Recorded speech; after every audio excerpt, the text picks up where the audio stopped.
Resident Evil 7 is still one of the most graphically impressive games ever made. It was the first Capcom game made using the RE engine. However, despite it being the first and most primitive, it still holds up. Even though the graphics are good, the art style really makes this game stand out above the rest. The first thing you'll notice about this game is the grindhouse aesthetic it goes for. For those who don't know, Grindhouse is a movie theater that shows overly violent low-budget horror movies. The term is used to describe films that have these specific qualities. Movies such as Texas Chainsaw Massacre, Death Proof, and a couple of others I'm sure people know about in the horror community. The sky at the beginning of the game is very noticeable and it's orange colored. This is an element directly taken from the Texas Chainsaw Massacre, but you can also consider this an art style choice inspired by the low quality cameras used by low budget films. I like to even mention that the forest is visually crowded and fuzzy, which could also be an attempt to replicate poor camera quality. The first time you come across the Baker house, the angle in which you see it in is also similar to how the Sawyer house is first introduced in TCM. Here's some Resident Evil 7 concept art that shows the Baker house better resembling the Sawyer house. Moving on to my favorite part of the intro, the dismembered cow is the most iconic image from this game, at least in my opinion. It isn't specifically a reference to anything that I'm aware of.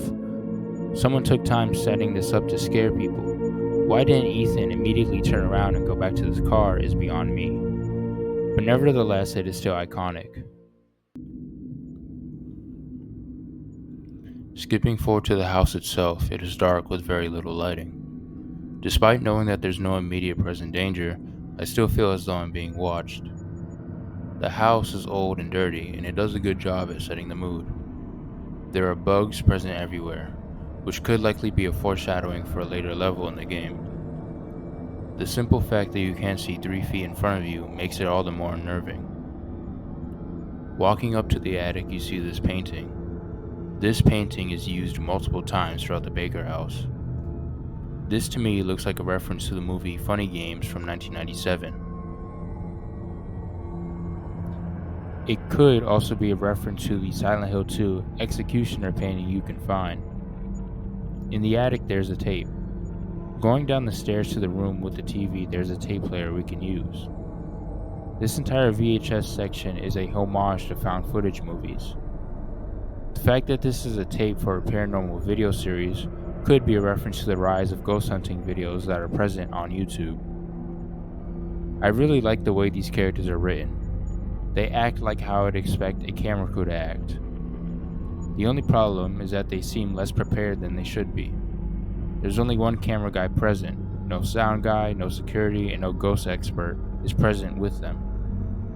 I understand that it's rehearsal, and so that means it's only a practice run. However, they should have been more careful exploring the house, especially if they haven't even gotten a lay of the land yet. The final scene shown is an inspiration to the Blair Witch Project. I didn't even realize this until I had watched a video by a YouTuber called Ben Plays Games, who had mentioned it in his video. I'm going to skip over this section where you meet Mia because there's not much to say. Visually, the entire time you were walking with Mia reminded me of Wreck a little bit and some other found footage films from the 2010s. But other than that, I didn't really have much to comment on. I'm now going to get to the encounter with possessed Mia.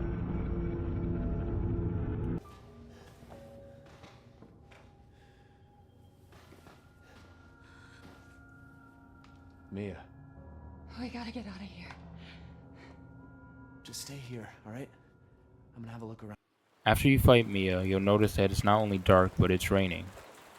This makes the mood feel a lot more comfy, but still threatening nonetheless. You just fought your first enemy, and now you are a little more aware of your surroundings. I feel as though the rain should have been present in the entire game because it would have had a little bit more noise present while you're playing the game. While I do think the game is visually interesting, I have to say that the game lacks within the music department. You can have good music in a horror game and still have the game be scary. Just add the music in the parts where the enemies are obviously present. The first Resident Evil game did this. When zombies were present in the first half of the game, there was music.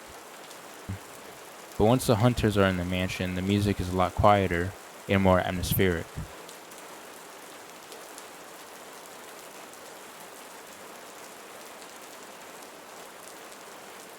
After Mia's defeat, we can talk to an unknown woman on the phone. This is used to further confuse the player on the situation that's going on. She gives you no explanation on who she is or what happened to the house itself.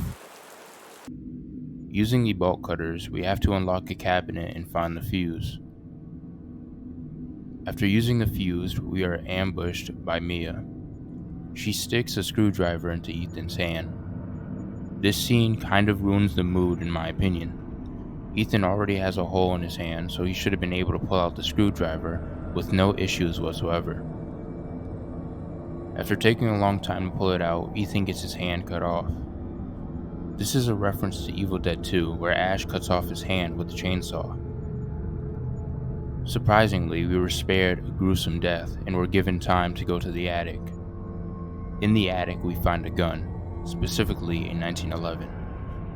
This might not seem significant. However, I'd like to note that in most Resident Evil games, the Beretta is the first weapon you get. The choice to have a 1911 instead was a deliberate choice for Resident Evil 7.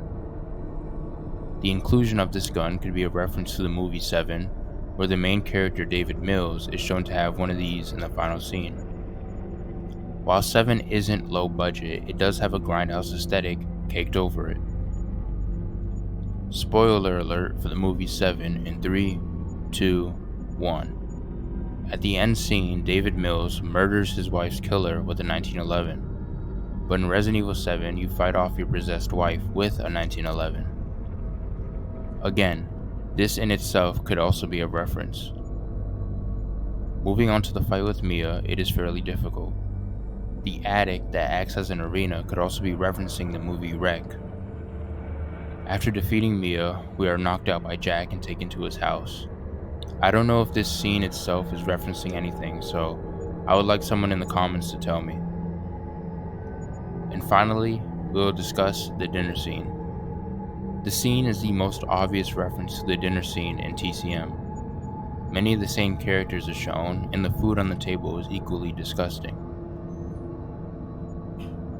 And that's all I have to say for today. Let me know in the comments if I missed anything, and I'll see you guys in the next video.